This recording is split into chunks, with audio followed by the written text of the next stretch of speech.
Time may pass, but legacies, true legacies, do not fade. George Washington's story did not end at Mount Vernon. It began again in memory, in ideals, in the conscience of a nation still learning how to be free. Every 4 years, when a president takes an oath, it is his model they are measured against. When the Constitution is tested, it is his restraint we recall. When power is abused, it is his surrender of it that rebukes the guilty. Lincoln called him the mightiest name on earth. Dr. King spoke of Washington's promise as yet unfulfilled. From Roosevelt to Kennedy, Obama to today, leaders still borrow the weight of his words. But legacy is not about what others say, it's about what endures. And what endures is a republic bruised yet breathing, a democracy flawed but alive. He left no children of his own, but generations now call him Founding Father.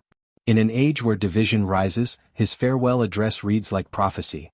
Avoid excessive partisanship, entangling alliances, and the corrosion of unity. He warned us, not as a king, but as a citizen who loved his country enough to leave it in our hands. To truly know Washington is to look past the marble, beyond the dollar bill, and see the man who bent history not with glory, but with grace. He was the first face of the American story, but not its last. We are the continuation. And if we choose courage, humility, and unity, then behind every face echoes the spirit of George Washington. And yet, for all the honor he receives, George Washington remains an enigma, quiet in character, thunderous in consequence. His writings, though formal, reveal glimpses of a man burdened by duty, by fear of failure, and by the immense weight of precedent. He did not seek to be remembered as a hero. He sought only to do what was right. In the years after his passing, his image became a tool of unification, a common thread across a growing and changing nation. As territories became states and the frontier pushed westward, his example remained a moral compass. Schoolhouses bore his name. Cities, counties, and even a capital honored his legacy. But more than the stone and script, it was the idea of Washington that endured. Leadership without tyranny, power with humility, fame without vanity. Foreign leaders studied his governance. Revolutions abroad looked to him not as a conqueror, but as a steward. In Latin America, Simón Bolívar cited Washington as his political ideal. In France, where chaos followed revolution, Washington's restraint was envied. He became not just an American figure, but a global symbol of measured leadership. Yet over time, new generations questioned the myth. The nation wrestled with truths long buried. His ownership of enslaved people, his role in maintaining a system that contradicted the very freedoms he helped to declare. The man who led a revolution for liberty also held human beings in bondage. And here the legacy complicated.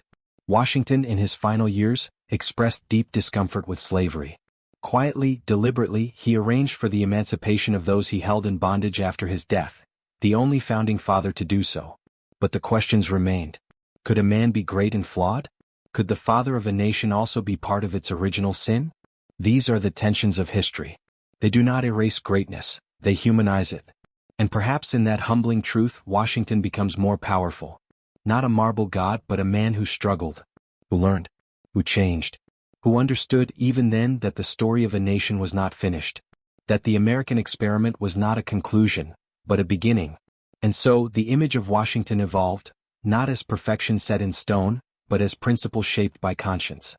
The debates surrounding his legacy stirred classrooms, echoed in the halls of Congress, and surfaced in the nation's most turbulent reckonings. Statues were questioned, stories re-examined, truths once silenced brought into light.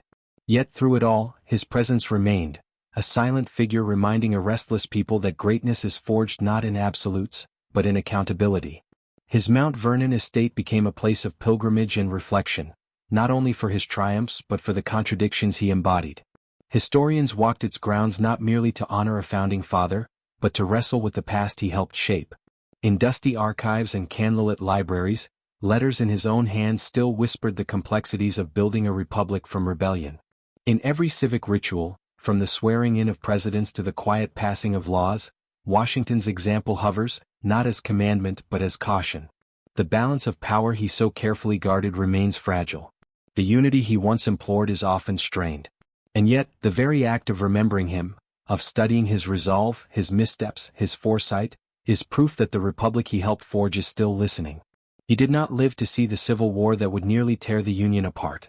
He could not have foreseen the centuries-long struggle for civil rights, for inclusion, for equality under the flag he once raised. but the foundations he laid allowed that struggle to exist. Because of the order he believed in, generations could fight to improve what he had only begun. And still his words echo, not loud but steady. In books worn by time, in quiet speeches beneath marble domes, in the hands of citizens casting ballots in small town halls and crowded city centers. Washington's legacy is not only in the victories won, but in the unfinished work his life inspired. Because the nation he helped create is not static. It is a living idea, constantly tested, constantly renewed. And behind its resilience, behind the fragile threads of its democracy, is the steady shadow of a man who stepped away from power, so that others could inherit it freely. And in that final gesture, his quiet retreat from public life, George Washington gave the nation its most enduring gift, the idea that democracy must live beyond the hands of any one person. That true leadership is not measured by how tightly one holds power, but by how willingly one lets it go. He returned to Mount Vernon not to bask in glory, but to tend his farm, to walk among the trees, and to live simply.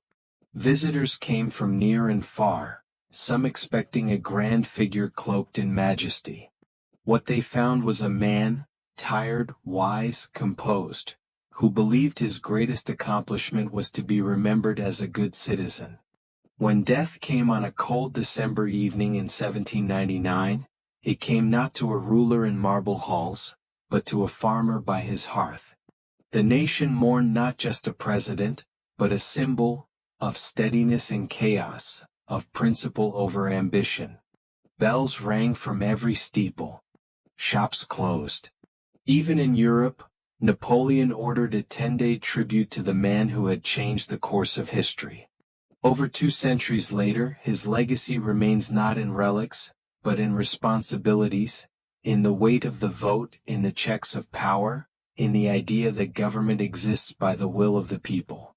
His flaws are acknowledged, his contradictions studied. And yet, his vision endures. Because George Washington was not the final word in freedom, but its first breath. A man who, though born of empire, carved the first path toward something entirely new. A republic. A nation of laws, not kings. A country not defined by bloodline but by belief. He was not perfect, but he was principled. And in a world still struggling to balance liberty and order, his example stands like the monument that bears his name, tall, unshaken, and pointing ever upward. This was George Washington. Behind his face, a nation was born. And through his legacy, it still learns how to endure.